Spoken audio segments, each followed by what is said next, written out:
México también tiene castillos, pero no con torres góticas europeas, ni princesas cautivas, sino como residencias de presidentes, militares y magnates que buscaron dejar huella y alcanzar la grandeza. Y para iniciar con broche de oro el tema de los castillos, y como debe de ser el más importante, el castillo de Chapultepec, el único castillo en México que sí vivió una batalla real. En lo alto del bosque de Chapultepec, que en náhuatl significa Cerro del Chapulín, era un lugar sagrado para los mexicas. Creían que de ahí brotaba el agua que sostenía al mundo. Moctezuma II construyó en su cima un retiro espiritual entre manantiales y ahuehuetes milenarios. Desde este cerro, Tenochtitlán se veía como una joya flotando entre lagos. Con el paso de los siglos, ese mismo lugar se transformó en residencia de virreyes, emperadores, presidentes de México y escenario de múltiples leyendas históricas. Fue el virrey Bernardo de Gálvez quien en 1785 ordenó la construcción de una casa de descanso sobre el cerro. La obra quedó inconclusa por su repentina muerte, pero el edificio pronto fue retomado para diversos fines, almacén de pólvora, colegio militar y con el tiempo residencia presidencial. También se convirtió en escenario para conciertos privados, en los tiempos cuando las primeras damas estaban sin control. Porque aunque todos crecimos con la historia de los niños héroes lanzándose heroicamente desde lo alto envueltos en la bandera, lo cierto es que esa versión es más mito que verdad. La batalla de Chapultepec se libró en 1847, pero la historia de los niños héroes surgió décadas después, sin pruebas sólidas. Fue convertida en mito patriótico durante el Porfiriato y el México posrevolucionario, como herramienta política para fomentar identidad nacional, más por conveniencia ideológica que por rigor histórico. Pero el momento más lujoso y contradictorio del castillo de Chapultepec llegó con el Segundo Imperio Mexicano. Entre 1864 y 1867, el emperador Maximiliano de Habsburgo y su esposa Carlota lo transformaron en Palacio Imperial. Mandaron a traer muebles de París, mármoles de Carrara, jardines inspirados en Versalles y arquitectos europeos. Desde ahí intentaron imponer una monarquía ilustrada en un país desgarrado por conflictos. El castillo era esplendor y estilo, mientras México ardía en guerras civiles. En 1867, Maximiliano fue fusilado en Querétaro y el sueño imperial se derrumbó. Te explico de manera rápida cómo todo se entrelaza. En 1861, Benito Juárez suspendió el pago de la deuda externa, con el clásico debo no niego, pago no tengo. Y Francia aprovechó el pretexto para invadir México, dando inicio a la intervención francesa. Al año siguiente, el 5 de mayo de 1862, México dio la sorpresa en la batalla de Puebla y derrotó al poderoso ejército francés, pero esa victoria fue momentánea. En 1863 los franceses regresaron con más fuerza, tomaron la capital y en 1864 impusieron a Maximiliano de Habsburgo como emperador. Para 1866, Napoleón III, el sobrino de Napoleón Bonaparte, decidió retirar sus tropas por presión internacional de Estados Unidos, no porque fueran muy amables, sino porque no querían otra potencia y menos de vecino. Pero Maximiliano, terco y convencido de su misión civilizadora, decidió quedarse. Fue capturado en Querétaro y fusilado en el Cerro de las Campanas en 1867, junto a sus principales generales. Así terminó la aventura imperial, la intervención extranjera y uno de los capítulos más absurdos de nuestra historia. En pocas palabras, la deuda trajo la invasión, Puebla fue la resistencia y el fusilamiento de Maximiliano, el cierre definitivo. América para los americanos. Después de la caída del imperio, el castillo vivió nuevas transformaciones. Se convirtió en residencia presidencial de varios mandatarios entre 1884 y 1935, incluido Porfirio Díaz, quien incluso mandó instalar un elevador, uno de los primeros en México. Durante su gestión, el castillo reforzó su papel como símbolo del poder político en lo alto de la capital. En 1944, por decreto del presidente Manuel Ávila Camacho, el castillo de Chapultepec se transformó en la sede del Museo Nacional de Historia, que hasta hoy narra los episodios clave del pasado mexicano, desde el virreinato hasta la revolución. Sus salas conservan uniformes, armas, retratos, muebles originales y hasta vitrales que sobrevivieron a los cambios de régimen. También se pueden recorrer sus terrazas, desde donde se contempla la ciudad como lo hicieron Moctezuma, Maximiliano o Díaz. Pero no todo en su historia ha sido memorable. En años recientes, se ha criticado el uso que algunas figuras políticas dieron al castillo como espacio personal, más cercano a un salón de fiestas que a un recinto histórico. Pero para que no te quedes con las ganas de saber, aquí te cuento.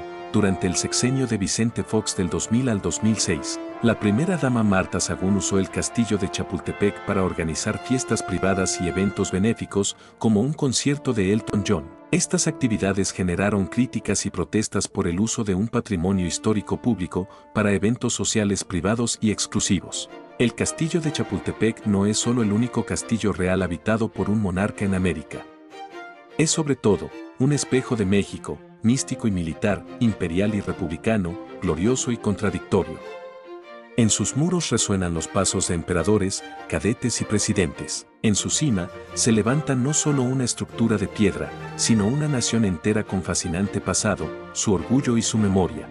Hasta aquí, los baluartes, fortalezas y castillos que realmente vieron fuego, cañones y soldados. Pero lo que viene es otra historia, castillos construidos por puro gusto, amor y placer. Ahora un clásico, el castillo Hilo, el palacio inglés en Puebla. En el municipio de San Salvador el Verde, Puebla, se alza una joya arquitectónica única, el castillo Hilo, también conocido como la ex hacienda de Chautla. Rodeado por un lago artificial, este castillo de ladrillo rojo con torres al estilo inglés parece salido de un paisaje europeo, pero es profundamente mexicano en origen y propósito. Fue construido a finales del siglo XIX por encargo de Monseñor Eulogio Hilo, arzobispo de Oaxaca e hijo de un empresario inglés y una noble mexicana. El objetivo de Hilo no era habitar una residencia ostentosa, sino fundar un centro educativo y agrícola de vanguardia. Su visión era transformar la hacienda en un lugar donde campesinos y obreros aprendieran nuevas técnicas de cultivo, administración y vida digna. Durante su apogeo, la ex hacienda de Chautla se convirtió en un laboratorio agrícola pionero. Allí se utilizó por primera vez en el mundo una trilladora de trigo a vapor y se implementó un sistema hidráulico innovador con agua del río Atoyac, que no solo irrigaba las tierras, sino también generaba electricidad gratuita para las comunidades cercanas. Hilo también eliminó la tienda de raya, pagaba en efectivo y promovía el ahorro entre sus trabajadores, a quienes ofrecía educación formal y capacitación técnica. Con la Revolución Mexicana, el modelo progresista de la hacienda fue visto como símbolo de privilegio. En 1914, la propiedad fue expropiada, saqueada y su valioso archivo destruido. Aunque Hilo recuperó parte del terreno en 1922, el esplendor de la hacienda jamás regresó. En 1984, el Estado de Puebla adquirió la propiedad y, tras invertir más de 130 millones de pesos en su restauración en 2012, la concesionó a una cadena hotelera. Hoy el castillo Hilo está abierto al público y ofrece actividades como campismo, pesca, observatorio de aves exóticas, recorridos culturales y eventos deportivos. Más que un castillo, es un testimonio del potencial de la ciencia, la educación y la justicia social en el campo mexicano. Su historia refleja una época de innovación, idealismo y también del choque entre el progreso y la revolución. El castillo Hilo no fue fortaleza ni palacio, fue una utopía rural con alma inglesa y corazón mexicano. Pasamos a visitar el castillo de Santa Catarina. También llamado Castillo de la Cultura, se ubica en la cima de la Loma Pelona en Santa Catarina, Nuevo León. Fue construido entre 1951 y 1955 por el artista y promotor cultural Manuel Frías García, quien compró el terreno al ayuntamiento. Este castillo de estilo medieval fue diseñado originalmente como una galería de arte y espacio cultural, además de funcionar como mirador para disfrutar las vistas panorámicas de la Sierra de Santa Catarina, la Sierra Madre Oriental y los cerros emblemáticos de la región como el Cerro de la Silla. Una característica especial es su sótano que simula una cueva con estalactitas y estalagmitas hechas de concreto, inspiradas en las grutas de García. Tras la muerte de Frías en 1982, el edificio ha pasado por diversos usos: academia de policía, oficinas de promoción turística y centro de rehabilitación. En la colonia San Francisco se fundó una escuela primaria que lleva su nombre en honor a su legado. Aunque el castillo es visible desde varios puntos de la ciudad, el acceso a su interior está restringido y no es un espacio abierto al público de manera permanente. Este castillo sigue siendo un símbolo cultural y artístico importante para Santa Catarina y la región de Nuevo León. Ahora el amor nos mueve al Castillo Douglas, el neogótico que encantó a Aguascalientes. En el centro histórico de Aguascalientes se alza el Castillo Douglas, una construcción única que rompe con la arquitectura colonial tradicional de la región. Este castillo, erigido en la década de 1920, es un brillante ejemplo de estilo neogótico, con torres, almenas, vitrales y detalles que remiten a los castillos medievales europeos. La historia de este castillo comienza con John Douglas, un escocés que llegó a México a mediados del siglo XIX. Sin embargo, el Castillo Douglas no fue obra de John, sino de su nieto, Edmundo Ortega Douglas, quien en 1923 inició la construcción de esta majestuosa residencia como un regalo de amor para Carmen Yanguno Cancino, a quien presentó el castillo como obsequio de bodas en 1925. Inspirado en las tierras ancestrales de su abuelo, Edmundo diseñó una réplica perfecta de los castillos europeos, reflejando un romanticismo medieval en plena modernidad. La pareja vivió en el castillo toda su vida. Posteriormente, la propiedad perdió su función residencial, su hijo la transformó en taller mecánico y luego en restaurante-bar en 1997. En 2015, el castillo fue vendido, de momento por remodelación no está abierto al público, pero se planea sea un pequeño centro comercial. Su imponente fachada sigue dominando las calles, donde se puede leer una inscripción cerca de la entrada que dice, por amor y no por vanidad, un claro reflejo del origen romántico de esta obra. Ahora toca hablar del Castillo Colorilandia en Querétaro. En el municipio de El Marqués Querétaro, se alza una joya arquitectónica poco conocida a nivel nacional, el Castillo Colorilandia. Construido en la década de 1970 con un marcado estilo medieval, este singular inmueble destaca por sus torres, muros de piedra y finos detalles en cantera que evocan épocas de caballeros y fortalezas. El castillo fue edificado con materiales nobles como mármol, cantera y cedro rojo en puertas y ventanas, lo que le da un aire señorial y resistente al paso del tiempo. Aunque no es un sitio turístico oficial, su estética única lo ha convertido en un referente visual en la región. Y si alguna vez soñaste con ser dueño de un castillo, esta es tu oportunidad. Actualmente está en venta, con un precio estimado en 8 millones de pesos. Ideal para proyectos como hotel boutique, restaurante temático o tu residencia privada de ensueño. Ahora vamos al castillo de Nueva Apolonia, el sueño de piedra que terminó en olvido. En el corazón agrícola de El Mante, Tamaulipas, se levanta una estructura que parece sacada de otro continente, el castillo de Nueva Apolonia, una construcción que más que castillo funcional, fue el capricho señorial de una época que creía tener Europa al alcance de un tren. Joaquina Sáenz Trápagas Alvidea de Mit, en 1899 heredó la hacienda El Naranjo en Tamaulipas, una de las propiedades rurales más prósperas del noreste mexicano. Joaquina fue una destacada hacendada porfirista, bajo su administración se construyó el emblemático castillo de Nueva Apolonia, de estilo afrancesado. Por si el apellido te resulta familiar, es porque es antecesor directo del ex candidato presidencial José Antonio Mit. Para su construcción se utilizó piedra de la región unida con argamasa y cantera traída en tren desde San Luis Potosí, todo bajo una estética que pretendía emular los castillos medievales europeos. Porfirio Díaz, que tenía el hábito de visitar a sus aliados terratenientes, acudía a Nueva Apolonia para practicar la cacería, acompañado de su comitiva y según se dice, del habitual banquete y excesos propios del porfiriato. El paso del tiempo, las crisis posrevolucionarias y el abandono lo convirtieron en un esqueleto de piedra rodeado de selva y polvo. Seguimos con el Castillo Zabaleta, un castillo hecho por inspiración.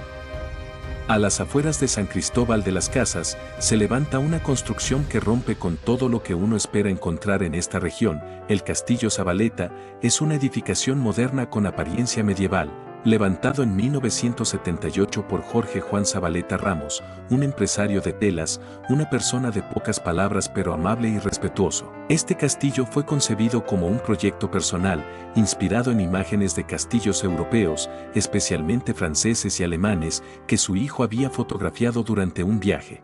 El objetivo original era convertirlo en un hotel de lujo y salón de eventos, una especie de atracción turística que ofreciera algo distinto en el paisaje chiapaneco. Sin embargo, después de su muerte, la idea no prosperó. Con el paso de los años, el castillo fue quedando en el abandono y hoy permanece cerrado, sin uso definido y desde hace tiempo, puesto a la venta. Porque somos México, no podía faltar la leyenda de vampiros. Este castillo tiene su propia historia y un mito que ha resultado muy atractivo para el turismo local. Pero como ya debes imaginar, se trata de una leyenda más, difundida como parte del folclore para atraer visitantes y darle un aire de misterio al lugar. Pasamos al Castillo Santa Cecilia, de hacienda minera a ícono hotelero en Guanajuato. En el corazón de la histórica ciudad de Guanajuato, el Castillo Santa Cecilia destaca como una joya arquitectónica que mezcla historia y modernidad. Aunque su apariencia evoca fortalezas medievales europeas, su origen es mucho más reciente y ligado a la riqueza minera de la región. El terreno donde se asienta fue originalmente la Hacienda San Francisco Javier, establecida en 1686 como un centro clave para el procesamiento de minerales en plena época virreinal. Este sitio, conocido como Santa Cecilia, formaba parte de las propiedades bajo control directo del virrey de la Nueva España. Tras la independencia, la hacienda cambió su uso y sirvió como albergue para personas de escasos recursos y, posteriormente, como hospital. Sin embargo, fue en 1951 cuando Manuel Quesada Brandi decidió transformar este lugar en un hotel inspirado en los castillos medievales, logrando dar vida a una estructura que hoy es un ícono turístico de Guanajuato. Es un lugar donde las leyendas paranormales no solo abundan, sino que parecen cobrar vida entre sus muros de piedra. Fascina por igual a turistas curiosos y a fanáticos de lo sobrenatural. Cada rincón parece dejar una sensación inquietante, casi tangible, de que algo, o alguien, nunca se fue del castillo. Con 102 habitaciones, una capilla, terraza, alberca y jardines, el hotel ofrece una experiencia única que transporta a sus visitantes a otra época, donde el lujo y la historia convergen. Cuentan incluso relatos de huéspedes que han visto apariciones vestidas con ropas de siglos pasados, alimentando su leyenda y misterio. Ahora toca hablar del Castillo Chenché de las Torres, el sueño medieval del sureste mexicano. A poco más de una hora de Mérida, en el municipio de Temach, se encuentra una construcción que parece fuera de lugar en la península, el Castillo Chenché de las Torres. Lo que originalmente fue una hacienda enequenera del siglo XVIII, con el paso del tiempo se transformó en una obra inspirada en la arquitectura medieval europea. Pero para que no andes con la duda, el enequén, también conocido como el oro verde, es una planta del género agave que produce fibras resistentes usadas para cuerdas, sacos, estropajos y productos textiles tradicionales. Ahora que ya lo tienes claro, seguimos.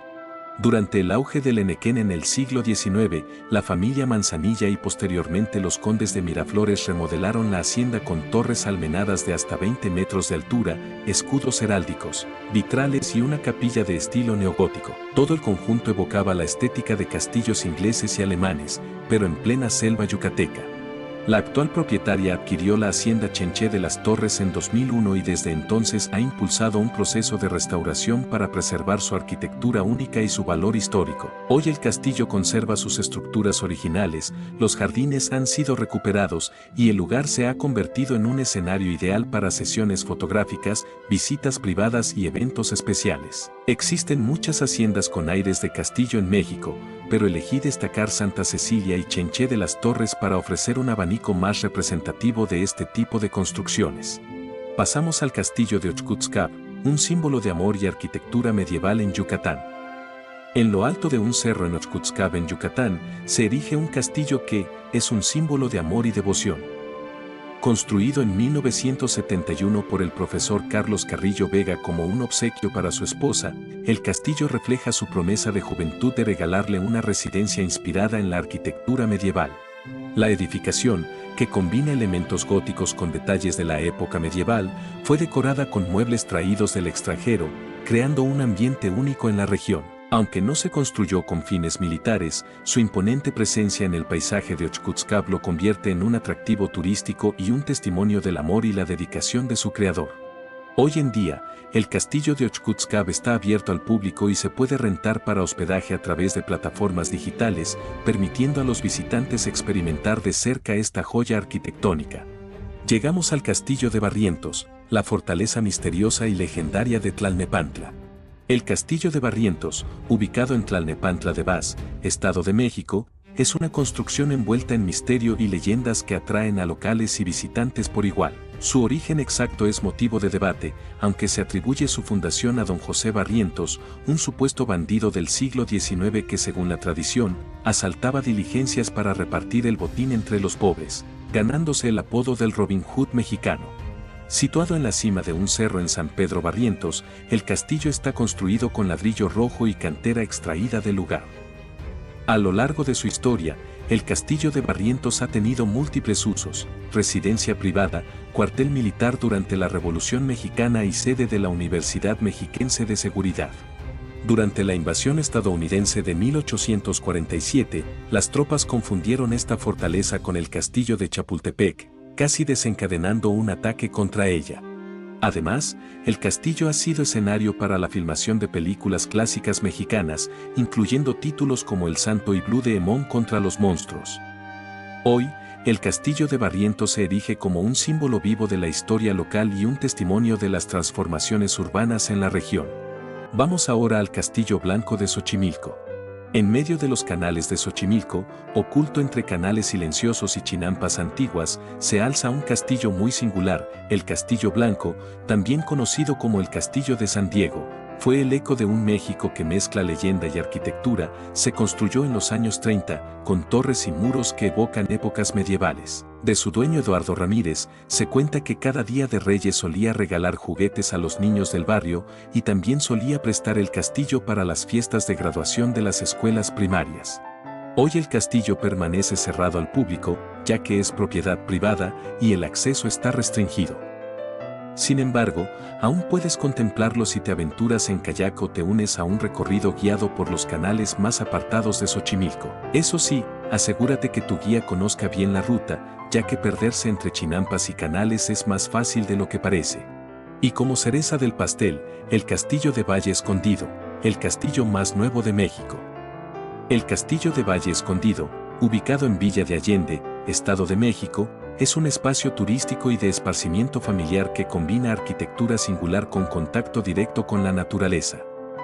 Aunque su diseño recuerda a un castillo medieval, en realidad funciona como centro recreativo privado y lugar para eventos. El sitio ofrece una experiencia completa para los visitantes. Hay paseos a caballo y en lancha por su lago artificial, juegos infantiles, jardines extensos, áreas de picnic y espacios para caminatas o simplemente disfrutar del paisaje boscoso.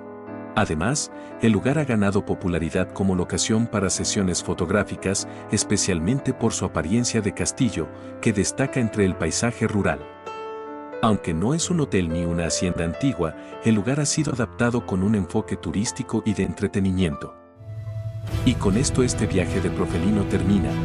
Dale clic al siguiente video que YouTube te sugiere, si como a mí, te apasiona nuestra historia y folclore. Comparte este video y ayúdame a que esta herencia siga viva para las próximas generaciones. Aquí te dejo una lista de videos para que sigas disfrutando del folclore mexicano.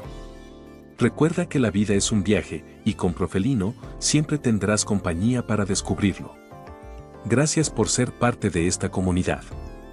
No olvides dejar tu comentario, que leo y respondo con mucho cariño a todos.